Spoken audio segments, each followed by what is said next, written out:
하나님은 세상을 심판하려 하신 것이 아니라 심판받지 않게 하기 위해서, 구원하시기 위해서 예수님을 이 땅 가운데에 보내주셨습니다.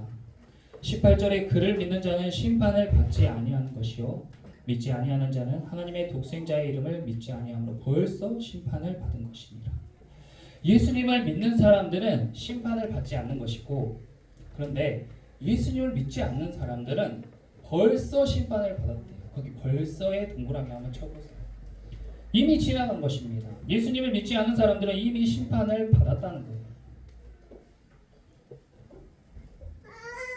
우리가 예수님을 믿기 전에 이미 심판받았다는 거예요. 나도 모르게. 여러분들 심판받은 사실을 알고 계셨습니까? 이미 심판을 받았대요. 그럼 그 심판 내용이 뭐예요? 19절에 그 심판 내용에 대해서 이야기하고 있습니다. 그 정죄는, 그 심판의 내용은 이것이니 곧 빛이 세상에 왔을 때 사람들이 자기 행위가 악함으로 빛보다 어둠을 더 사랑한 것이니라.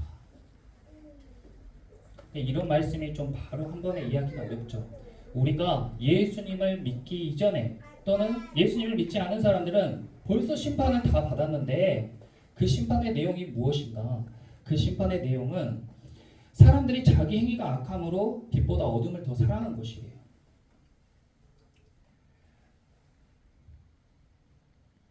흔히 사람들은 다 자기 정도면 괜찮다고 생각합니다.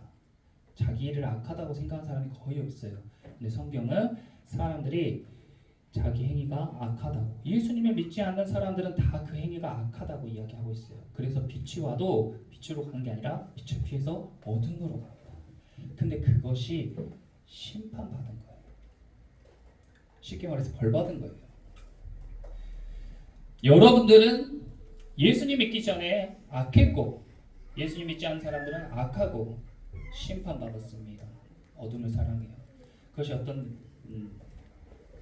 내용이냐면, 한 가지 예를 들어보면, 우리 행위가 어떻게 악하냐, 예수님 믿지 않은 사람이 어떻게 행위가 악하고 그리고 빛이 아니라 어둠을 사랑하게 됐는가. 우리는 모두 다 죄인이라고 이야기합니다. 교회에서 우리가 다 죄인이라고 이야기해요. 그런데 예수님 믿지 않은 사람들은 내가 죄인이라는 것을 인지조차 못하고 살아가죠. 내가 악하다는 거, 내가 어둠을 좋아한다는 사실. 그런데 우리는 분명히 그렇게 살아가고 있었고 살아가고 있어요. 한 예로 죄가 들어오면서요, 우리가 내가 싫어하는 사람, 내가 같이 하기 싫은 사람, 그리고 아주 꼴보기 싫은 사람, 내가 보기에 아니다 싶은 사람들에게 벽을 만들어요. 그것이 악합니다. 그 사람들에게 폭언을 하거나 험담을 하거나 비방을 해요. 이것이 악한 거예요. 나한테 그렇게 행동했는데 그런 말도 할 수 있지? 아니요. 그것은 악한 겁니다. 그리고 그것은 당장에 내 속은 시원할지 모르지만 그 행위로 인해서 나는 심판받는 것이고 어둠으로 더 깊이 들어가는 거예요. 그래서 그 결과가 어떻게 되냐? 내가 지옥에 살게 돼요. 벌써 심판받은 사람은 벌써 지옥을 살아가게 됩니다.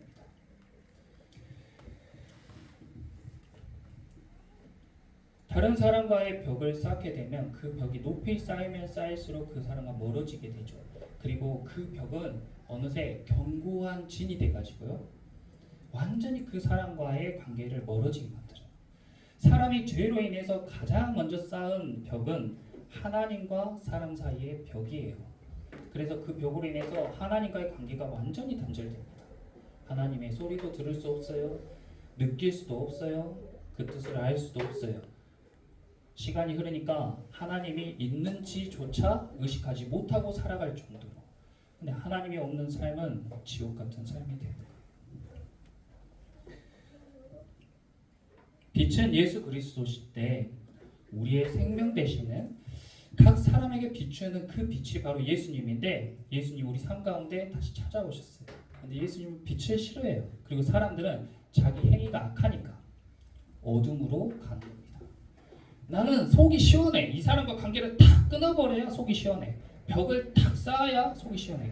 저런 사람과 난 상종을 할 수가 없어. 이게 내가 속이 시원하고 내가 생각하는 진리고 선함이고 아름다움이에요. 예수님은 이 벽을 허물라고 하세요. 근데 그게 싫어. 듣기도 싫고 와닿지도 않아. 그러니까 나는 내 뜻대로 벽을 쌓고 살아요. 벽을 쌓고 벽을 쌓고 그렇게 고립되면서 지옥 같은 삶을 살아가게 됩니다. 근데 내 삶이 왜 이렇게 공허한가? 내 삶이 왜 이렇게 지옥 같은가? 내 삶이 왜 이렇게 막막한가? 이유를 몰라요. 그리고 엉뚱한 데에서 답을 찾으면서 막 살아가는 거예요. 방황하면서. 죽음이 다가오면 다가올수록 그 공포와 그 지옥의 고통이 심해지는데 나이를 먹으면 먹을수록 죽음이 가까우면 가까울수록 더 오리무중이에요. 더 헤매고 더 방황해요. 어디서부터 잘못됐는지 갈피를 잡지 못해요. 한 개인의 삶뿐만 아니라 인류 역사도 마찬가지였습니다. 아담과 하와로 인해서 쌓인 그 벽이요. 가인이 아벨을 쳐 죽이면서 또 쌓아져요. 함이 자기 아버지 하체를 들추면서 또 쌓아져요. 저런 놈이랑 상종할 수 없어요. 살인한 사람이랑 상종할 수 없어요. 요셉이요. 야곱의 아들들이 요셉을 질투해가지고 구덩이에 던지고 노예로 팔아버려요. 그 요셉과 형제들의 사이에 큰 벽이 생깁니다. 이스라엘과 이방 나라들, 예수님 시대에는 바리새인과 종교 지도자들이 세리와 창녀들을 아주 극혐해요. 저것들은 인간도 아니야. 몸 파는 것들, 자기 나라 민족들 삥 뜯어서 사는 사람들. 인간도 아니야. 상종도 하기 싫어. 밥도 같이 안 먹어. 유대인들은 이방인들을, 헬라인들을 개, 돼지 취급했어요. 겸상도 안 했습니다. 그 견고한 초롱성과 같은 진들, 세계 대전이 일어나고요. 남쪽과 북쪽이 나뉘어지고 미국과 중국이 싸우고 우리나라 정치도 오른쪽과 왼쪽이 싸우고 다 견고한 진이고 벽이에요. 죄로 인해서 생겨난 것이에요.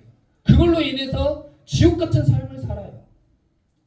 근데 어떻게 그 벽을 허물어야 될지, 무엇 때문에 내가 지옥 같은 삶을 사는지 모르고 엉뚱한 데에서 해법을 찾는다고요. 수많은 철학자들이 그 벽을 깨려고 시도했습니다. 이렇게 해야 깨집니다. 저렇게 해야 깨집니다. 도덕적으로 깨보려고 했어요. 전통으로 깨보려고 했어요. 그런데 깨려 하면 깨려 할수록 그 벽이 더 견고해져요. 사람들이 오늘도 쉬지 않고 벽을 쌓거든요. 도저히 그 벽을 허물 수가 없는 거예요. 그런데 하나님께서 너무 그것을 보니까 마음이 아픈 거예요. 이 두 사람 부부 사이에도 벽이 생기고 부모 자식 사이에도 벽이 생기니까 사이가 갈라진 걸 보고 마음이 아픈 거예요. 하나님은 우리와 교제하고 싶으신데 너무 그 두터운 벽 때문에 우리에게 아무리 소리 질러도 듣지 못하고 안아주고 싶어도 안아주지 못하니까 마음이 아픈 거예요. 근데 그 벽을 허물 방법으로 선택하신 것이 바로 십자가입니다. 큰 비밀이고 엄청난 신비예요.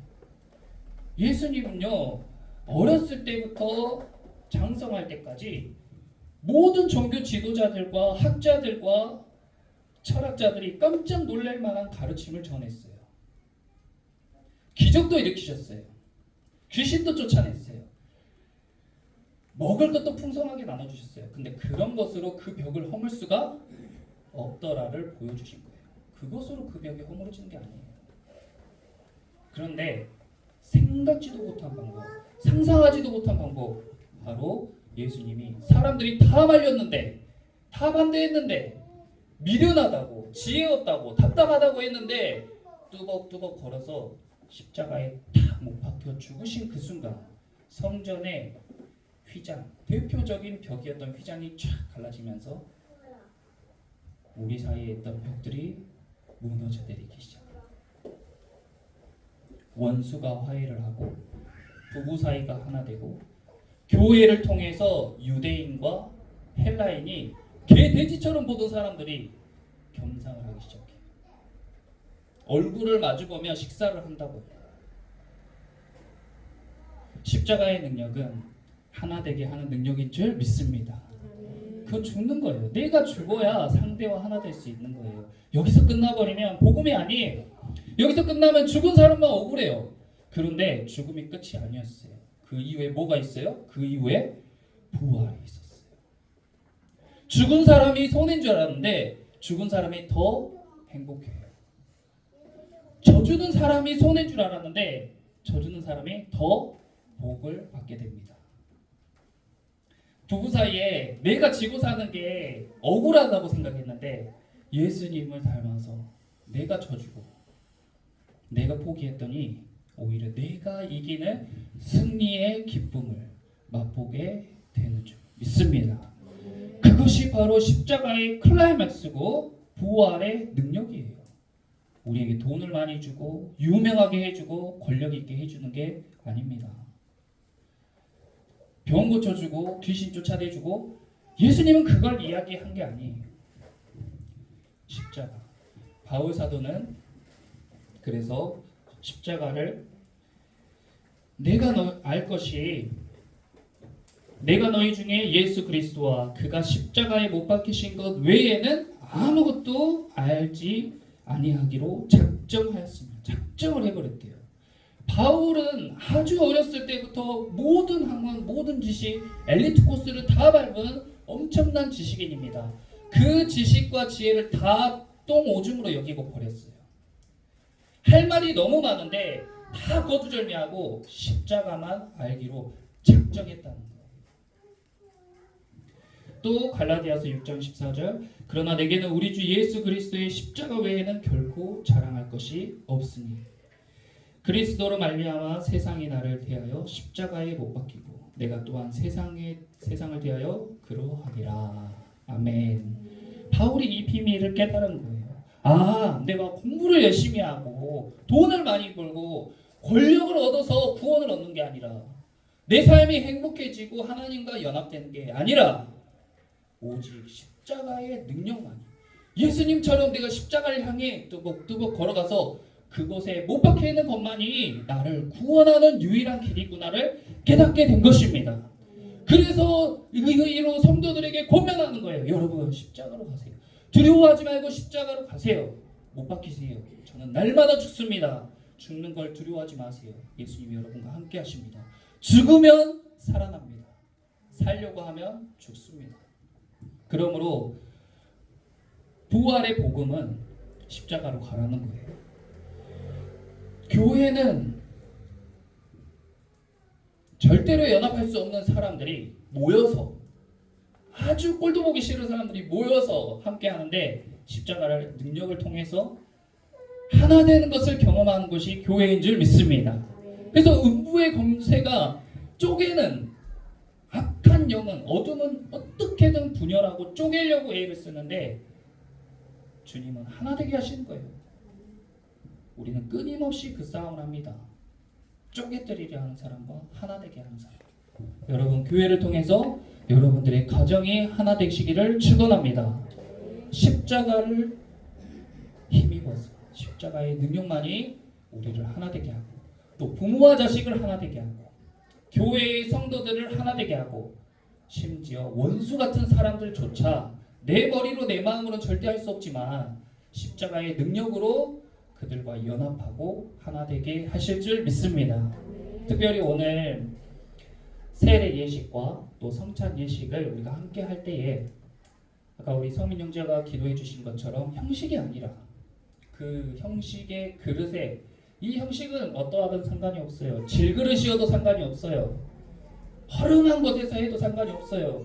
그 안에 담긴 예수님의 정신, 예수님의 십자가의 능력이 보배 중에 보배인 줄 믿습니다. 그것을 오늘 경험하는 귀한 은혜의 시간이 다 되시기를 예수님의 이름으로 축원합니다. 아멘.